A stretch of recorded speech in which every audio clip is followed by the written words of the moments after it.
Alhamdulillah wassalatu wassalamu ala Rasulillah wa ba'd. Oh ya, tadi saya mau revisi karena hafalan itu kadang-kadang bolak-balik ya. Mengenai hadis Allahumma laka sumtu bukan dari Tawus, bukan dari Waqid, tapi dari Mu'adz bin Zuhrah dari Nabi. Nah, ini perlu direvisi biar nanti nggak keliru. Hafalan itu biasa kebalik-balik. Ini disebut maqlub ya. Sekedar diingatkan aja ya. Video kajian kita ada tentang hadis mengenai Allahumma laka sumtu, cuma 8 menit, nanti saya share ke Ustaz Al-Nof biar nanti antum dengar di situ ya. Baik, ada pertanyaan pertama. Ustaz, apa itu dikit-dikit mudah orang membid'ahkan? Maksudnya apa ini? Apa itu bid'ah gitu kali ya? Oke, apa itu bid'ah, Pak? Yang kita tahu bid'ah apa? Yang enggak lakukan Nabi. Nabi enggak pernah ngaji pakai mic. Bid'ah dong. Nabi enggak pernah sholat pakai sajadah. Bid'ah dong, pakai sajadah kita. Nabi pakai sajadah tapi bukan sajadah seperti ini. Sajadahnya anyaman kurma. Itu pun jarang ya. Gimana kira-kira? Nabi sholat selalu beliau itu pergi ke masjid jalan. Karena rumahnya dekat. Jadi pakai jadi kalau antum mengatakan bid'ah yang tidak dilakukan Nabi, ini bertentangan dengan Syekh Ibnu Taimiyah yang wafat 728 Hijriah. Tahu Ibnu Taimiyah? Digelari dengan Imam Salafi. Imam, apa kata beliau? Punya kitab 2 jilid, Iqtida' Shiratal Mustaqim. Apa kata beliau? Al-bid'ah itu adalah ma lam yadulla alaihi dalilun syar'i, yang tidak ada dalil syaraknya, bukan yang tidak dilakukan Nabi. Kenapa? Kalau bid'ah yang tidak dilakukan Nabi, maka Umar, Ubay, dan semua sahabat Nabi yang sholat tarawih berjamaah ahli bid'ah semua. Kenapa? Ubay bin Ka'ab memimpin sholat, disuruh oleh Umar sholat tarawih 20 rakaat. Sedangkan Syekh Albani mengatakan sholat tarawih lebih dari 11 rakaat bid'ah. Kullu bid'atin dhalalah. Setiap bid'ah itu sesat.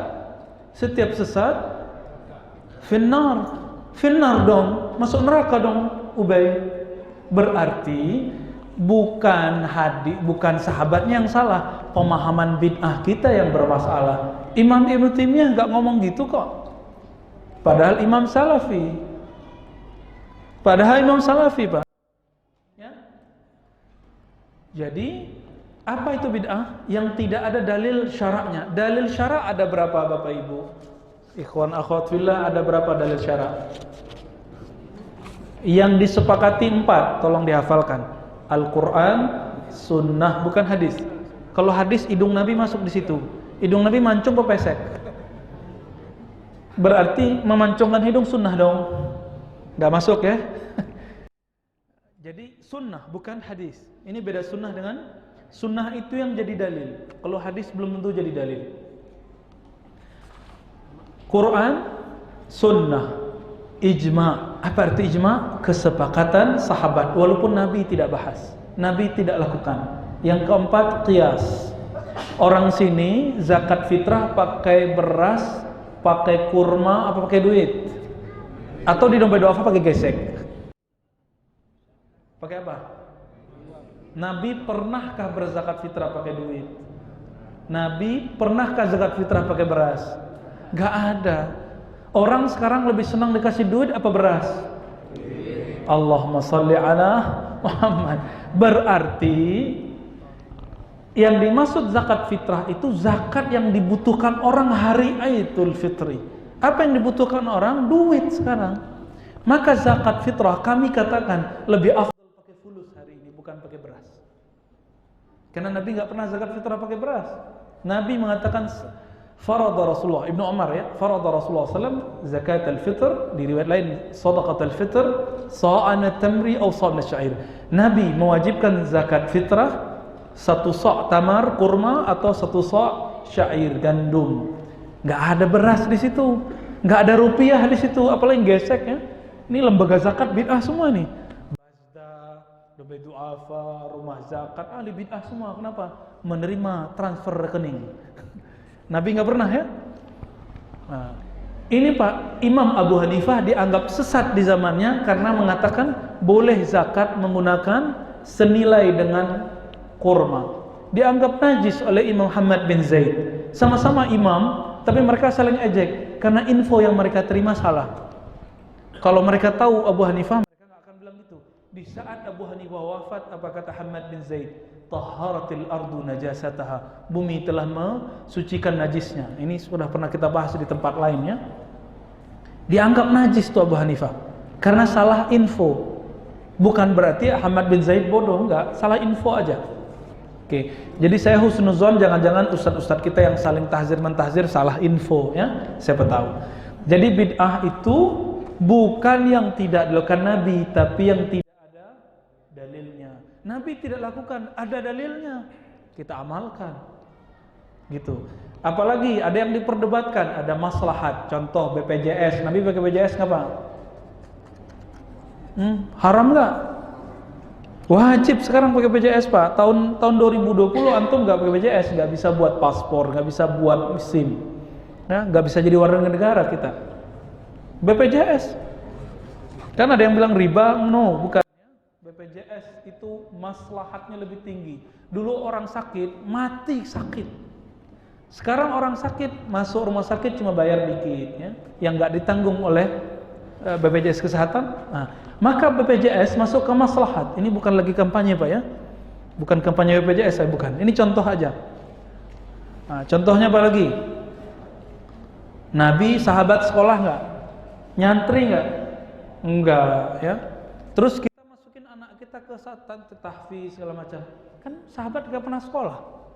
Masuk kemana itu? Ke bab maslahat. Ke bab apa? Maslahat. Oke. Jadi bid'ah itu nggak mesti yang tidak lakukan Nabi. Yang benar bid'ah yang tidak ada dalilnya. Ada lagi contohnya. Contohnya apa ya? Kalau kita hari raya, kita salam-salaman, minta maaf, lalu silaturahmi, itu masuk ke mana?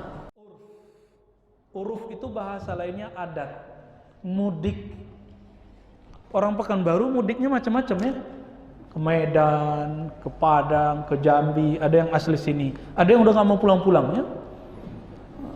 Silaturahmi saat Ramadan, saat akhir Ramadan atau mudik itu tidak bid'ah. Itu masuk ke uruf. Gitu ya. Oke, ini contoh cepatnya aja. Apa dalil nambah Sayyidina dalam tahiyatul namanya ya. Dalam tasyahud. Dalilnya tidak eksplisit, dalilnya implisit. Jadi dalil itu ada yang langsung, ada yang tidak langsung. Dalil yang tidak langsung itu ada di Sahih Bukhari, yaitu ana sayyidu waladi Adam wala fakhr. Nabi bersabda, aku adalah sayyid, junjungan keturunan Adam tanpa sombong. Makanya ketika ada sahabat masuk, ada namanya Sa'ad bin Mu'az, Nabi mengatakan kumu li sayyidikum, bangunlah kamu menghormati sayyidmu. Lalu Nabi mengatakan kepada Hasan dan Husain, Hasan dan Husain adalah sayyida syababi jannah, adalah sayyidnya orang-orang pemuda di surga. Jangan khawatir Pak, yang sudah beruban, tua, sekarang keriput kena gravitasi bumi, itu nanti jadi muda semua.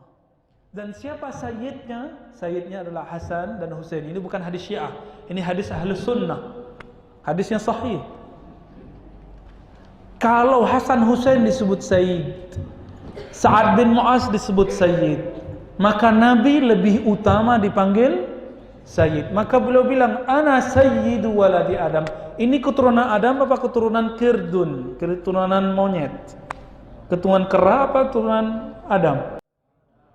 Kalau benar keturunan Adam, maka antum dianjurkan membaca Nabi Muhammad, Allahumma salli ala sayyidina Muhammad. Sampai datang Imam Sakhawi dari mazhab Syafi'i, murid Ibnu Hajar, teman Imam Suyuti. Kemudian diteruskan oleh Syekh Albani dan teman-teman Syekh Albani, Syekh bin Baz, Utsaimin, yang mengatakan di dalam sholat bid'ah pakai sayyid. Tapi kami diajarkan dulu rumus oleh guru kami Syekh Hasan Hitu. Khilafnya ulama-ulama pengikut Imam Syafi'i terhadap Imam Syafi'i la yu'tabar, tidak dianggap. Kayak cacing lawan naga. Hilang dia, Pak. Imam Sakhawi itu belum sampai derajat mujtahid mutlak. Kalau beda dengan imam-imam yang lebih di atasnya, maka tidak dianggap khilafnya penting. Dianggap oh sudah khilaf aja. Jadi ikhtilaf ini perbedaannya baru muncul belakangan. Jadi tidak masalah sebenarnya mau dalam sholat, di luar sholat, dalam khutbah, di akhir khutbah, di luar khutbah pakai sayyidina nggak masalah. Bukan bid'ah. Bid'ah bukan itu. Yang tidak ada dalilnya, udah ada dalilnya kok. Oh, Nabi nggak lakukan. Emang ente tahu Nabi itu tahiyatul masjid, tasyahudnya kayak gimana? Kita kan nggak tahu, nggak dengar. Nah itu cuma ngajarin tasyahud. Datang orang kepada beliau tanya, "Kaifa nusalli alaik?" Kami ingin tanya, "Wahai Rasulullah, bagaimana cara mengucapkan salam atas engkau?" Dalam Sahih Bukhari dijawab, "Qulu," jawab katakanlah, "Allahumma shalli ala Muhammad wa ala ali Muhammad." Enggak pakai sayyidina emang. Tapi itu baru salah satu contoh. Hadisnya beragam. Ya, yang mengatakan wajib pakai sayyidina ada Imam Taqiyuddin Al-Husni, pengarang kitab Kifatul Akhyar. Tapi kitab itu dikarang sebelum beliau ngomong wajib. Jadi ternyata ulama itu progres, Pak, berubah-ubah. Ya, itu bisa terjadi. Jadi nggak masalah. Jadi yang pakai sayyidina silakan. Yang nggak bisa pakai sayyidina berarti dia ikut hadis Allahumma shalli ala Muhammad, nggak apa-apa. Jadi yang nggak pakai sayyidina dapat hadis ittiba Sahih Bukhari. Yang pertama, yang pakai sayyidina dapat ittiba hadis Bukhari. Yang kedua, ana sayyidu waladi Adam. Gampang kok. Kita aja yang mempersulit ya. Ustadz, apakah konflik rezim Assad di Suriah adalah potensi Syiah dan Sunni? Bukan. Ini perang antara Rusia dan Amerika. Itu penjelasan dari guru kami, ayah dari guru kami juga, Syekh Taufik Al-Buti dan ayahnya Muhammad Sa'id Radhan Al-Buti. Lalu jualannya adalah perang Sunni Syiah. Bashar Assad itu kita nggak tahu dia akidahnya apa. Yang pasti emang keluarga dia Syiah. Itu penjelasan dari guru kami Syekh Taufik. Namun kata beliau, kami juga heran. Dia itu orang Syiah tapi istrinya Sunni. Menteri-menterinya kebanyakan Sunni, 70% Sunni semua. Dan dia sholat Jumat di masjid Sunni. Siapa khotibnya? Syekh Al-Buti, tunjuk kiri aja. Ya, nggak pakai tunjuk kanan, Pak, pakai tunjuk kiri aja. Dan Syekh Al-Buti keluarganya tidak pernah menerima hadiah, gratifikasi atau apapun dari Bashar Assad 1% pun. Tapi dituduh beliau pro Assad. Nah, itulah sedihnya. Makanya kami menghindari untuk bicara politik. Nah, khusus untuk Suriah ini bukan pembantaian Syiah dan Sunni. Ini skenario Amerika dan Rusia, ya. Turki bilang begini. Turki Menteri Luar Negerinya, Pak, bilang ke Assad, Assad, ente hentikan ngirim senjata ke orang Palestina, pasti Amerika langsung berhenti. Oh, kita kaget. Oh, ternyata ada faktor X. Makanya Turki tidak pernah ngirim langsung senjata ke Palestina. Ngirimnya dalam bentuk yang lain. Bashar Assad dengan pesan dari Syekh Al-Buti katanya bantu, langsung bantu, Pak. Makanya sampai hari ini kita nggak tahu Bashar Assad itu apakah dia taqiyah atau tidak, wallahu alamnya. Tapi saya punya sebuah logika. Kalau saya raja, saya presiden, punya negara, tiba-tiba ada orang meruntuhkan negara saya. Yang meruntuhkan itu mujahid atau pemberontak?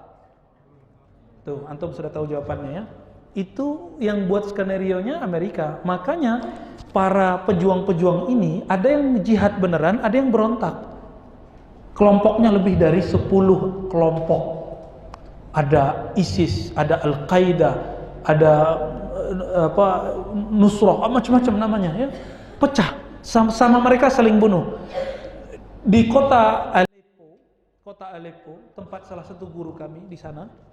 Guru kami namanya Syekh Aswad Abdul Razak, sekarang pindah ke Jeddah. Beliau itu punya kampung namanya kota Aleppo, ada PDAM untuk makan minum orang dari situ. Kemudian ada PLN, Pak, gardu gedenya itu dibom oleh ISIS sambil takbir, Allahu Akbar, ngebom. Yang nggak makan siapa? Masyarakat sipil atau Asad? Asad di Damaskus, Pak. Kenapa yang diserang orang Aleppo?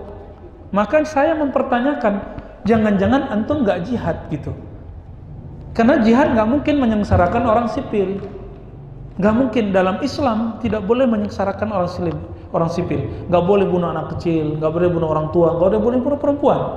Ini 3 bulan orang Aleppo tidak dapat cahaya listrik, tidak bisa masak, tidak punya air bersih. Antum bisa bayangkan, itu jihad atau berontak? Jihad apa jahat? Ya, jahat itu. Jadi kalau dapat berita jangan langsung ditelan ya. Tanya dulu. Dan mohon maaf, senior kita Ustadz Abdul Somad pernah dikritik oleh teman-teman kami tamatan Suriah karena ternyata info yang sampai ke Ustadz Abdul Somad dari salah satu gurunya beda gitu. Tapi itu nggak masalah. Yang penting saya punya guru di sana dan mereka orang yang lurus-lurus, tidak pernah menerima 1% pun, 1 rupiah pun, 1 dolar pun, 1 dinar pun, 1 lira pun dari pemerintah. Mereka ulama yang mandiri. Mereka cuma pengen satu, negerinya aman. Cuma itu, Pak.